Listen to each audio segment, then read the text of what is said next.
Patuloy ang clearing operations ng MMDA sa Mabuhay Lanes.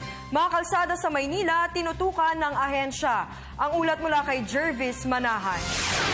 Halos kakasikat pa lang ng araw pero ang mga tauhan ng MMDA at HPG abala na sa pagpapatuloy ng clearing operations ng Mabuhay Lanes. Sa ikatlong araw nito, target nilang linisin ang kahabaan ng tayuman at mga kalsadang patungo ng Divisoria.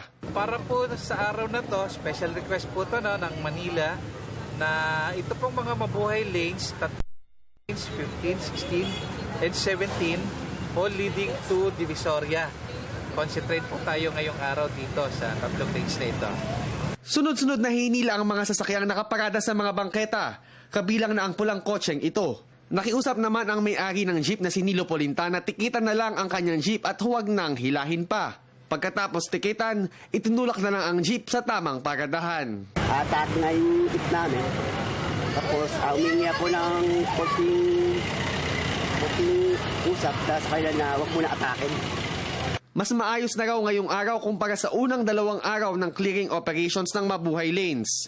Pero nakakumpiska pa rin sila ng isang abandonadong food stall, pedicab, mga kulong at iba pang bagay. Kakabukas pa nga lang ng vulcanizing shop na ito pero kaagad silang nagsara dahil nakaharang sa sidewalk ang kanilang kagamitan. Ang mga pedestrian naman, ikinatuwa ang operasyon dahil bukod sa luluwag na ang kanilang lalakaran, makatutulong din daw ito sa pagpapaluwag ng daloy ng trapiko. Ay, luluwag ang traffic.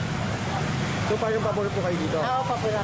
Ang clearing operations ng Mabuhay Lanes ay ginagawa ng pinagsanib na puwersa ng MMDA, Highway Patrol Group, DPWH at DILG bilang paghahanda sa paparating na APEC Economic Leaders Summit at Kapaskuhan.